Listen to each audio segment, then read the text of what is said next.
Picture this. You're lying in bed at 2 a.m. and you hear footsteps, not outside, not in the hallway, below you, in your basement. The basement you never go into because the light doesn't work and the stairs creak and it just feels wrong down there. You tell yourself it's pipes or the house settling or your imagination. But deep down, someone is down there. These three people heard those same footsteps, and what they found when they finally went to investigate will haunt you.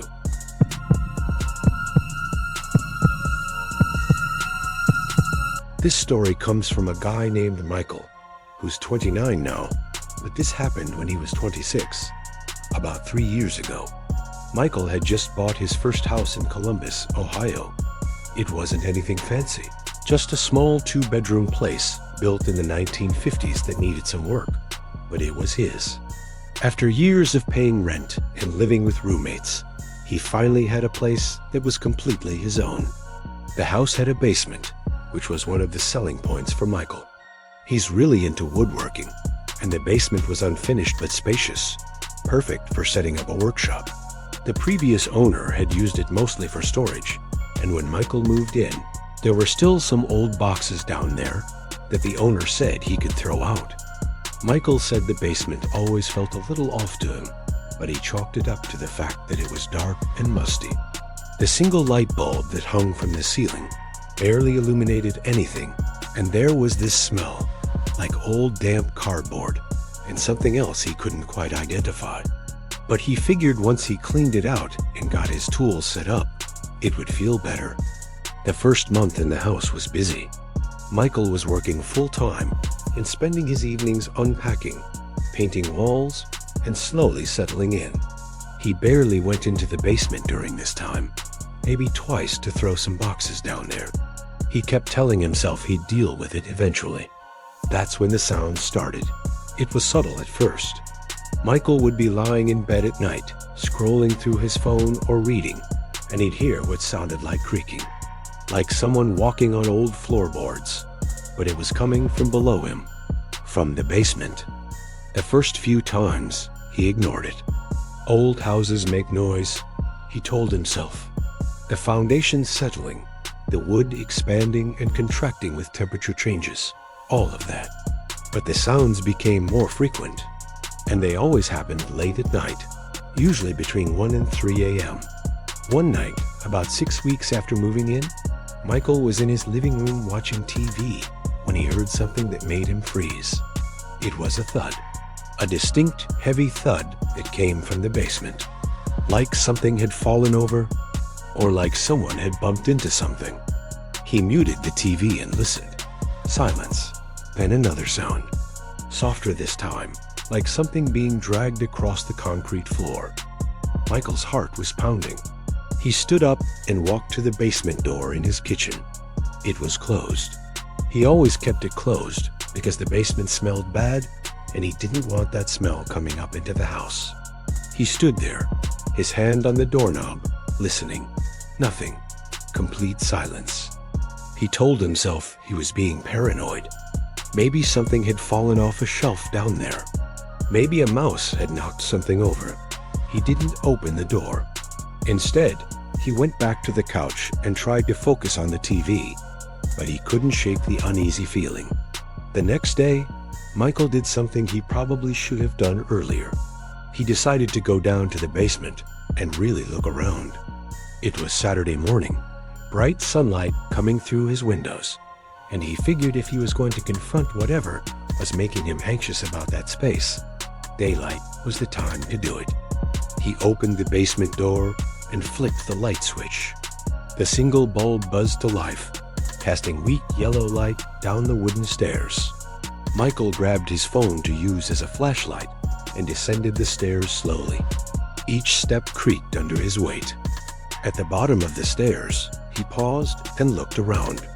The basement was one large open space, maybe 600 square feet, with concrete walls and a concrete floor. There were exposed pipes running along the ceiling and a few small, grimy windows near the top of the walls that let in minimal light. In one corner, there was the old furnace. In another, a hot water heater. And scattered around were those boxes the previous owner had left. Michael walked around, shining his phone light into the corners. Everything looked normal. Old, dusty, but normal. He checked behind the furnace, thinking maybe an animal had gotten in, but there was nothing. No droppings, no nests, no signs of any creature. He was about to head back upstairs, feeling a little foolish for getting so worked up, when his light caught something on the floor near the far corner. Footprints. In the dust on the concrete floor, there were footprints. And they definitely weren't his. Michael's mouth went dry. The prints were smaller than his feet, maybe a size 8 or 9, and they made a path from the area near the water heater to the stairs and back. He followed them with his light and noticed they led behind a tall metal shelving unit that was pushed against the wall. He approached the shelving unit slowly. It was one of those industrial garage shelves, about 6 feet tall, holding some old paint cans and what looked like spare parts for the furnace. Michael grabbed the edge of the unit and pulled. It was heavy, but it moved. And when he pulled it far enough out from the wall, he saw something that made his blood run cold. There was a door, a small wooden door, maybe 4 feet tall, built into the wall. It blended in so well with the old paneling that he'd never noticed it before. The door had a simple latch, and it was currently unlatched, slightly open, maybe an inch or two. Michael stood there, frozen, staring at that door. He'd looked at the blueprints of the house before buying it. There was no indication of any additional room or space beyond the basement. This door wasn't supposed to be here. "Hello?" He called out, his voice shaky. No response. He knew he should leave. Go upstairs, call the police, let them handle it. But something made him reach out and push the door open. It swung inward with a long creak. Behind the door was a small room, more like a crawl space that someone had converted into a tiny living area.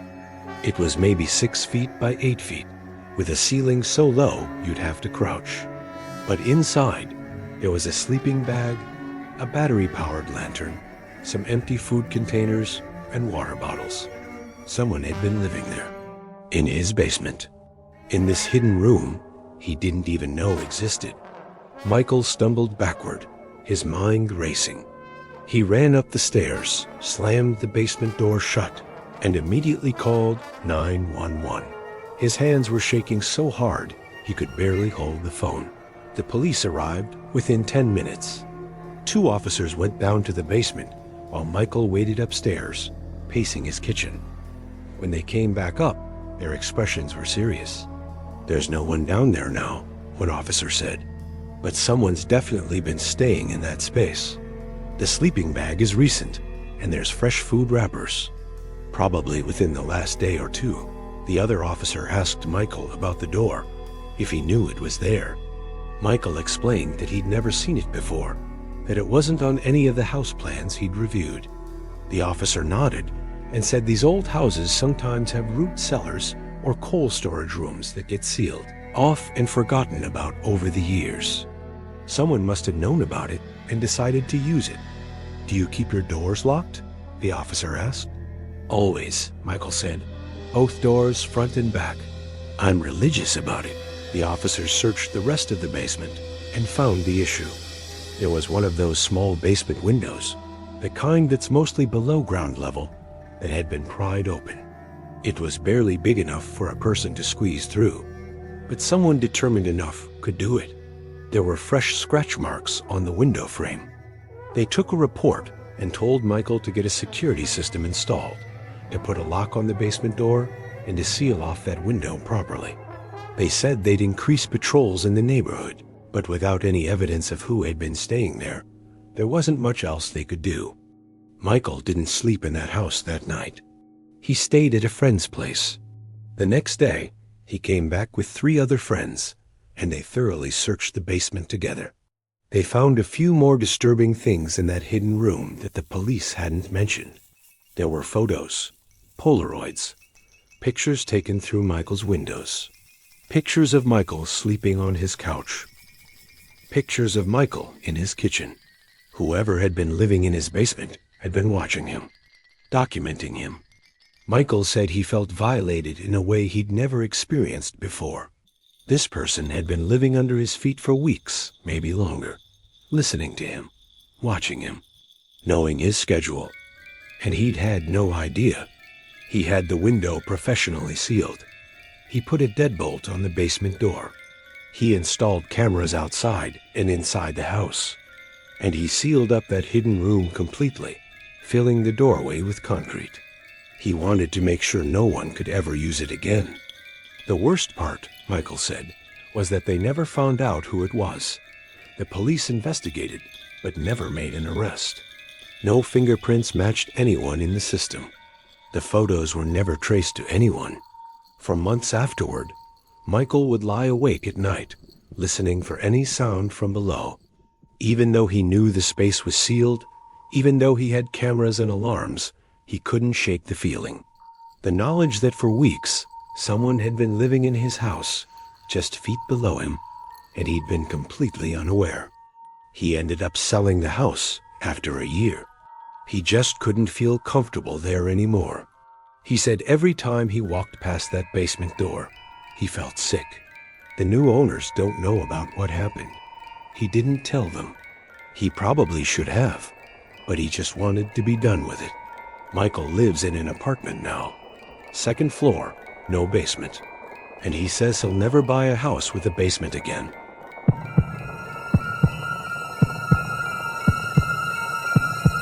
This story comes from a woman named Jessica, who was 23 when this happened. Jessica had just graduated from college and landed her first real job in Portland, Maine. She was excited, but also broke, and finding affordable housing in Portland wasn't easy. After weeks of searching, she finally found a place that fit her budgeter room in an old Victorian house that had been converted into apartments. The house was beautiful from the outside, one of those classic New England homes with gables and original woodwork. It had been split into 4 separate apartments, and Jessica was renting the top floor unit. It was a studio with slanted ceilings, creaky floors, and a view of the street below. The landlord, an older man named George, was nice enough. A little odd, very quiet, but he kept to himself, and the rent was cheap. Jessica moved in during September, and at first, everything was fine. The apartment was quirky. The doors didn't quite close right. The radiator made weird noises. The shower had basically no water pressure, but it was hers, and she was proud to be living on her own. About 2 weeks after moving in, Jessica noticed the smell. It was faint at first, just a weird musty odor that seemed to be coming from somewhere in the apartment. She cleaned everything, bought air fresheners, left windows open, but the smell persisted. It was strongest near the closet. Her closet was a walk-in, which had been one of the selling points of the apartment, but it was weirdly shaped, with a slanted ceiling that followed the roofline. At the back of the closet, the ceiling was probably only 4 feet high. Jessica kept her clothes on one side and her shoes and storage boxes on the other. One night, she was hanging up some laundry when she noticed something she'd never paid attention to before. At the very back of the closet, where the ceiling slanted down, there was a small panel in the wall. It was maybe 2 feet by 2 feet, painted the same white as the rest of the closet, which is why she'd never noticed it. But looking at it now, she could see there were small hinges on one side. It was a door. A small access door leading to ... something. Probably attic space, she figured. The smell was definitely coming from that area. Jessica wrinkled her nose. She figured maybe a bird or squirrel had gotten into the attic and died. That would explain the smell. She made a mental note to tell George about it the next time she saw him. But a few days later, the smell was even worse. And now there was another problem. Jessica started hearing sounds at night, scratching, movement, like something was moving around in the attic space above her closet. She definitely needed to tell George about this. There was clearly some kind of animal problem. She texted George that evening, explaining about the smell and the sounds. He texted back the next morning saying he'd come by that weekend to take a look. But that was 3 days away, and the smell was getting unbearable. Jessica decided to at least open the panel and see if she could figure out what was causing it. She waited until Saturday afternoon when it was bright outside and she felt brave enough to investigate. She moved all her shoes and boxes out of the way and crouched down at the back of the closet. The panel had a small latch. She unhooked it and pulled the panel open. A wave of foul air hit her immediately, and she gagged. It smelled like rot and urine and something else, something chemical. She pulled her shirt up over her nose and grabbed her phone to use as a light. The space beyond the panel was bigger than she expected. It was a crawl space that seemed to extend quite a ways, following the roof line. She could see insulation and wooden beams covered in dust and cobwebs. But there was something else. About 6 feet back, she could see ... stuff. Objects? Things that shouldn't be in an attic. Against her better judgment, Jessica crawled inside. The space was only about 3 feet high, so she had to stay on her hands and knees. The floor was rough plywood covered in dust. As her eyes adjusted and her phone light swept the space, she began to make out what she was seeing. There were clothes, women's clothes, scattered around, mixed with the insulation. Underwear, brass, shirts. Some of them looked familiar. Jessica's stomach dropped. Those were her clothes. Clothes she'd thought she'd lost in the move, or maybe left behind at her old place. She crawled further in, her heart pounding now. There was more. Photographs. Dozens of Polaroid photographs scattered on the floor and pinned to the rafters. She picked one up with shaking hands. It was a photo of her, asleep in her bed, taken from above, from an angle that could only be from inside this attic space. Someone had been up here. Someone had been watching her sleep. Jessica's hands were trembling so badly, she nearly dropped her phone. She grabbed several of the photos and backed out of the crawl space as fast as she could, not caring that she was scraping her knees on the rough wood. She burst out of the closet, gasping for air, and ran to her door. She checked the deadbolt. It was locked. Then she grabbed her keys and her phone and ran out of the apartment and down the stairs. She called 911 from her car, parked down the street, and waited for the police to arrive. She was shaking uncontrollably, on the verge of a panic attack. The photos were on the passenger seat next to her. Photos of her sleeping, photos of her getting dressed, photos taken through the small gaps in her floorboards. Whoever had taken these had been living in that attic, watching her, stealing her clothes. The police arrived, and Jessica showed them the photos. 2 officers went into the building, while another stayed with her.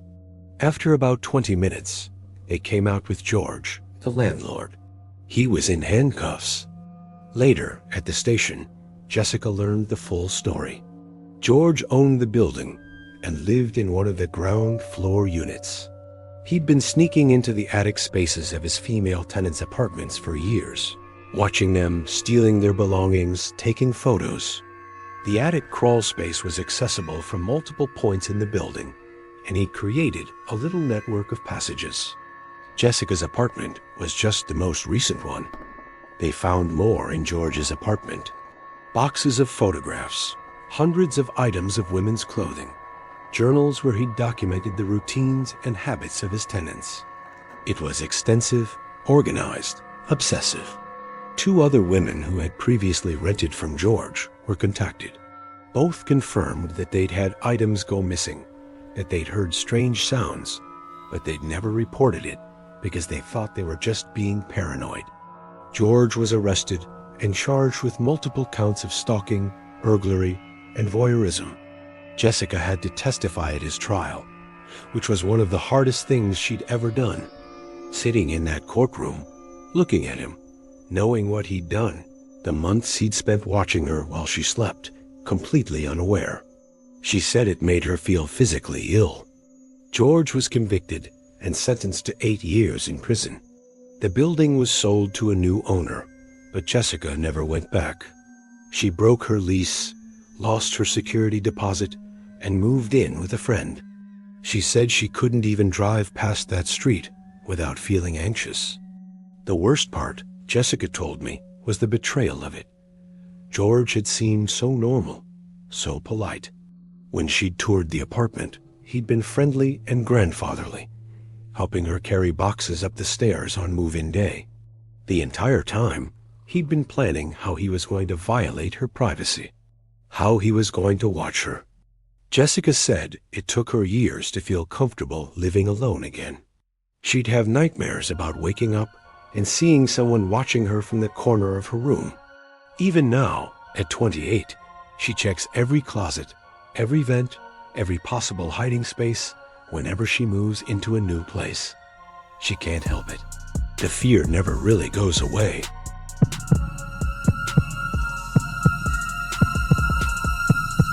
This last story is from a couple, David and Lauren, who were both 31 when this happened about 2 years ago. They'd been married for 3 years and had just bought their first house together in a suburb outside of Chicago. It was a 1970s split-level house, nothing fancy, but it had good bones and was in a nice neighborhood with good. School's important because Lauren was pregnant with their first child. The house had a partially finished basement. One half was set up as a rec room with carpet and paneling, and the other half was unfinished, just concrete and storage. There was also a small utility room where the furnace and water heater were located. They moved in during March, and Lauren was about 5 months pregnant at the time. David said those first few months were happy, busy with unpacking and preparing for the baby. They painted the nursery, assembled furniture, and started to really make the house feel like home. It was late May when Lauren first mentioned hearing something. She was home alone during the day while David was at work, doing some nesting preparation. She told David that afternoon that she'd heard thumping sounds coming from the basement. Not like pipes or the furnace actual thumping, like someone hitting the wall. David went down to check, but didn't find anything unusual. He figured it was just house sounds, or maybe the pipes expanding in the heat. Lauren seemed satisfied with that explanation, but over the next week, she mentioned it several more times. Then one evening, they both heard it. They were having dinner in the kitchen when there was a loud bang from below, followed by what sounded like something being dragged across the floor. David immediately went down to the basement, turning on every light. Lauren followed him to the top of the stairs, not wanting to be alone upstairs. The basement looked normal. Nothing out of place, nothing knocked over, but there was a smell, faint but distinct, like body odor, like someone who hadn't showered in days. "Do you smell that?" David asked Lauren. She nodded, covering her nose. "What is that?" They searched the entire basement, but found nothing. No signs of any person or animal, but that smell lingered. And that night, lying in bed, they both heard it again. Footsteps, clear, distinct footsteps, coming from directly below their bedroom. David grabbed a baseball bat and went down again. This time, he didn't just look in the finished areas. He went into the unfinished section, into the dark corners and behind the stored boxes. He checked the utility room. He checked the small windows at ground level. Everything was locked. No signs of entry. But in the utility room, he noticed something. There was a gap behind the water heater, a space between the heater and the wall that was wider than it should be. David squeezed past the heater and shined his phone light into the gap. There was another space back there, a small room, maybe 6 by 8 feet, that wasn't on the house plans. The walls were unpainted cinder block, and there was no light fixture. It looked like it might have been a coal room or root cellar from when the house was built. And in that room, there were signs someone had been there. A blanket, empty food wrappers, bottles of water, and a bucket, which explained part of the smell. David's heart was racing. Someone had been living in his house, in this hidden room, possibly for weeks. How long had they been there? Had they been there before David and Lauren moved in? Or had they entered after? David backed out of the space and ran upstairs. He grabbed Lauren and took her to their car, telling her they needed to leave immediately. He called 911 from the driveway, watching the house, terrified that whoever had been living there might emerge. The police arrived with surprising speed 4 cars within 10 minutes. They cleared the house room by room while David and Lauren waited outside. After about 30 minutes, an officer came out to talk to them. "There's no one in the house now," he said. "But you're right. Someone has been staying in that back room.